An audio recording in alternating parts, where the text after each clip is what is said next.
Hi everyone, it's Bonnie here. Welcome to Brush and Splash Studio. I thought it would be helpful for some of you if I were to make a beginner's guide to gel printing video. So I'm going to film two parts, and in part one, I'm going to go over my favorite tools and supplies. And in part two, I'm going to show you examples of beginner-friendly gel printing methods. Okay, so I own a variety of different gel plates in different sizes. The two brands that I prefer to use the most are Gelly Arts and Gel Press. I've never had any issues with these two brands. Now, if you're looking to buy yourself a gel plate and you're just starting out, I would suggest to do your research. First, figure out what medium you intend on using. Okay, so if you primarily use acrylic paints, then you would probably want to buy a plate that you can use acrylic paints on, okay? And that would be these two plates. You can also use other mediums, but acrylic paints work really well on these plates. There are some plates on the market that are formulated to use inks on, okay? So just make sure you're buying the proper plate for whatever medium you intend on using. Also, you want to figure out the size that you want to buy. Now, if I were to go back in time, I would probably buy a smaller plate to start. I really enjoy my 5x7 gel plates because, I don't feel like I'm wasting products when I'm experimenting and trying different techniques. And I actually didn't think I was going to get so much use out of my 5x7 plates. But I really do, because they're easy to clean. I create for fun and relaxation. So sometimes when I have time to gel plate print, I don't want to use a bigger plate because that's, more mess to clean up at the end of the night, right? So a smaller plate is perfect for that. I've used this as a stamp pad. I mean, there's so many uses. I've done a few videos where I've used my 5x7 plate, so you can check those videos out if you're interested. So yeah, maybe think of buying a smaller plate and then working your way up to bigger plates as you become more comfortable and as you learn, different techniques. I would say nowadays the plate size that I use the most are my 8x10s, and that's probably because I have a ton of copy paper and I use copy paper all the time on my gel plates, and I don't have to cut it to size. It works perfect on my 8x10 gel plate. I recently bought a 9x12 gel plate, and I haven't opened this up yet. I'm ashamed to say. I just haven't had much time to create lately. And I bought the 9x12 because I do make my own handmade journals, and the paper that I use is 9x12 in size. So now I can make some backgrounds, and the paper will fit perfectly on this plate.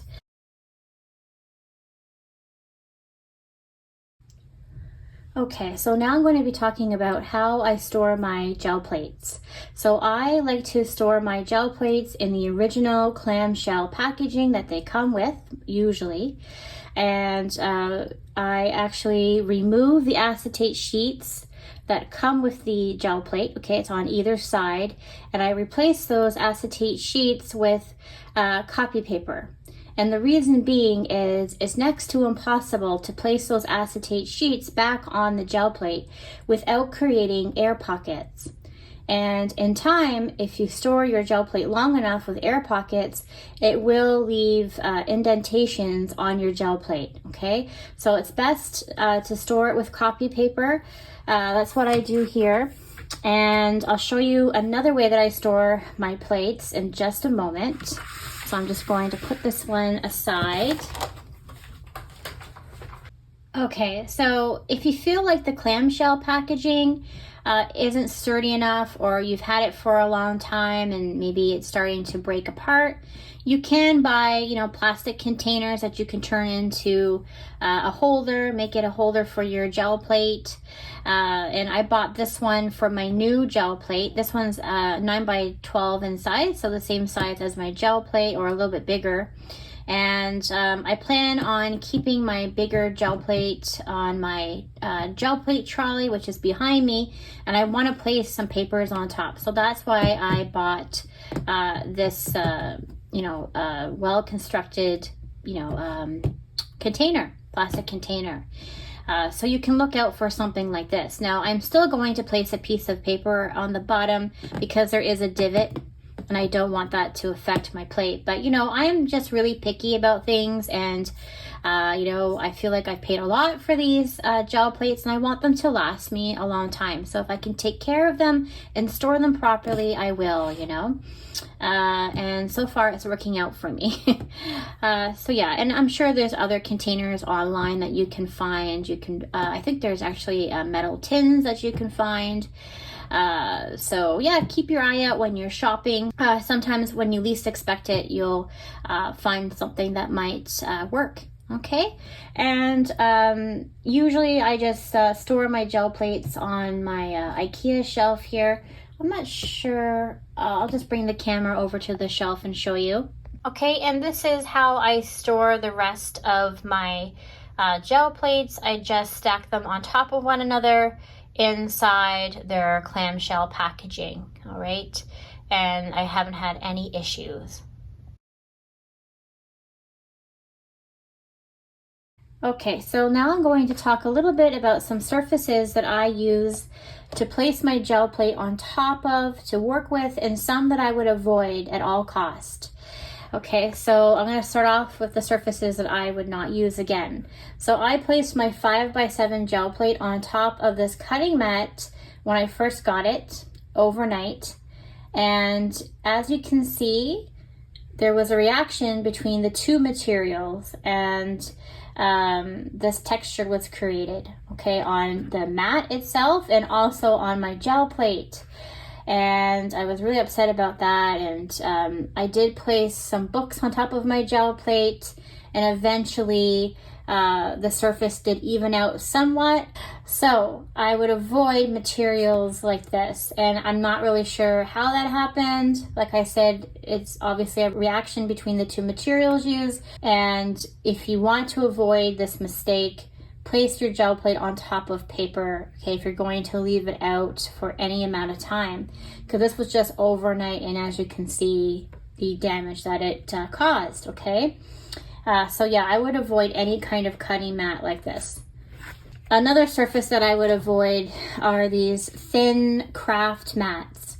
I use these to protect my surface when I'm using acrylic paint, but I did leave my gel plate on top of this mat by mistake again overnight, and it warped the mat itself. I'm not sure if you can see, but there's some warping going on here, and it also warped my gel plate. Some surfaces that I've had luck with though are silicone baking mats that look similar to this one here. Okay, and also placemats that have a foam backing and a laminated surface. Okay, I've never had any problems with these two mats. But I am very weary of leaving my plates out on any surface now besides a piece of paper because of what happened. So just be very careful. If you're looking for a more durable surface to place your gel plate on top of, I would recommend these acrylic boards. So I have one here to the left. It's actually meant to be used as a palette because you can see the circle opening here. But I placed my 5x7 gel plate on here, no problem at all. And then I have a rectangle here for my 8x10. And it's nice to have a see-through surface so you can see some of the layers that you're building, if you're doing more than one layer on your plate. But once again, I wouldn't recommend leaving your plate on this, overnight. Try to get your work done because you will get air pockets with this as well. Okay, so brayers. Which brayers do I like to use? Well, I like to use a soft rubber brayer when I can. So I really like my Speedball brayers. They have a nice weight to them as well. And because of that, they evenly distribute the paint on the plate. And so I have a few different sizes of these. And I also really like this one here from Recollections. It's a brand that you can buy at Michael's. And I initially had this one just for crafting, for making cards and for stamping, but it works pretty good on the gel plate as well. I also have, so these are all Speedballs, but I also have this one here. And this one I've had for years. It's actually meant for glue, I believe. But I use this one sometimes too if I really don't want to make a mess, because the paint just peels right off of this material. So, you know, it's not heavy or anything, but it's just convenient to use as an extra brayer. So, okay. And to wash my brayers, I'm going to take you, actually, you know what? Maybe I'll bring it over here because I don't want to set up in my kitchen right now. Okay, so I have an old container here that I use strictly just for cleaning my brayers. I have some Murphy's wood cleaner. Okay, it's highly concentrated oil soap. Just putting a little bit in my container here. You don't need too much because, like I said, it's concentrated. Adding some water, and then I'm just going to place my brayers into the liquid. And, you know, I'm going to leave it in there. I'm going to leave them in there for a few hours, okay? And eventually what you will notice is that the paint will start coming off of the brayers. And in that time, you can just peel off the excess paint, which is a lot of fun to do, actually. And then I just dispose of the paint in a proper manner. I do not let the paint go down the drain in any way, shape, or form. It's not good for your pipes, and it's definitely not good for the environment. So I would just contact your local municipality and ask them, you know, what's the best way that you can dispose of your paints, okay? So I just wanted to show you how quickly the paint peels off once it's been soaking. And, you know, I just give it a quick rinse once I take it out of the bath that I had it soaking in. And then here I am just peeling it. And, you know, I only left this in actually for a short amount of time this time. And there you go. Easy peasy. Okay, so I am going to briefly talk about the paints that I enjoy using on my gel plate. And in part 2, I will go into more detail and show you actual examples of me using these paints on my gel plates.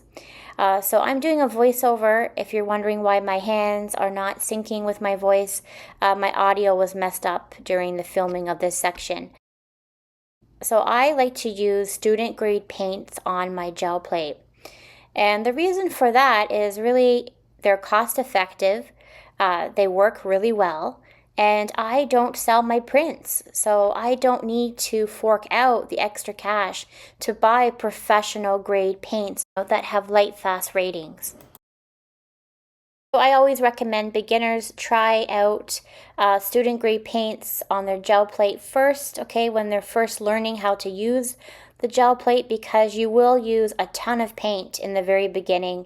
It's just how it is, because, you know, it does take a while to figure out, you know, how to use the plate.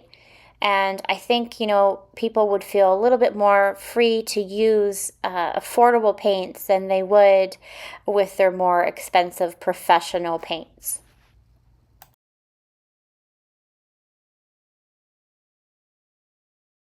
Okay, so lastly, I'm just going to briefly talk about some paper that I enjoy using on my gel plate. But really, I'll use any type of paper on my gel plate. Whatever I have lying around, I try. And I have a ton of paper because I do other hobbies and crafts, so I always have paper lying around. But if you're just starting out, if you don't already have a pack of copy paper, like printer paper, go out and buy some for yourself, because you will use a ton of this paper, especially at the beginning when you're practicing, okay? And I still use copy paper, and I've been gel printing for a few years now, and I use copy paper a lot in my videos, okay? I just like the way it works. So this one here, I think I bought from Walmart, and it was on sale during back to school time, so I stocked up. So yeah, I really enjoy using copy paper. Okay, another type of paper that I have fun using is craft paper. You can buy it in rolls like this, or you can buy it, you know, pre-cut in packages. Obviously, this isn't acid-free or anything, it's just packing paper. So, you know, it may discolor over time, but I don't care about that. Sometimes I intentionally actually, you know, coffee dye my paper to make it look old. Next, I have some black paper, and I wanted to show you this because I really enjoyed using this in one of my videos. I bought 2 packs. It's by the Recollections brand, and I bought this at Michael's, and it's just black paper, 24 pounds.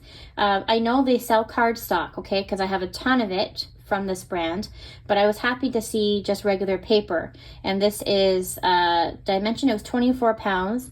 And it's actually acid free, okay, so it's good quality paper. And I use this paper in my fall gel printing session, part 1, and I used metallic paint on top, and I really liked the effect. So, you know, you can always go to Michael's, find some paper. They always have sales, and you know, have fun using different colors of paper too on your gel plate. Okay, so I wanted to just show you some mixed media paper because I prefer to use mixed media paper over watercolor paper on my gel plate.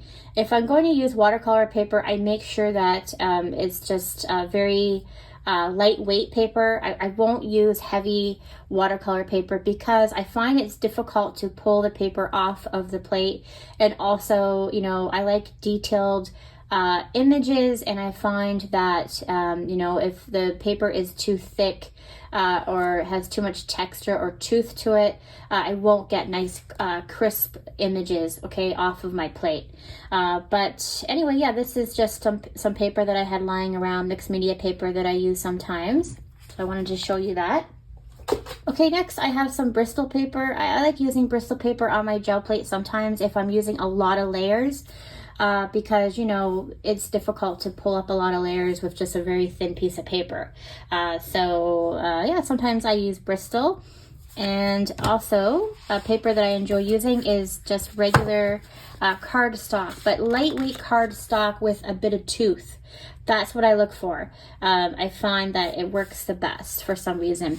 And this one's nice and pliable. I bought this one, I think, on Amazon. I bought a massive pack of it because I also use this to print up my digital adult coloring books. That's another one of my hobbies, and it works really well. And if I remember the brand name, if I can search my history, my purchase history, I will place it down below in the description box.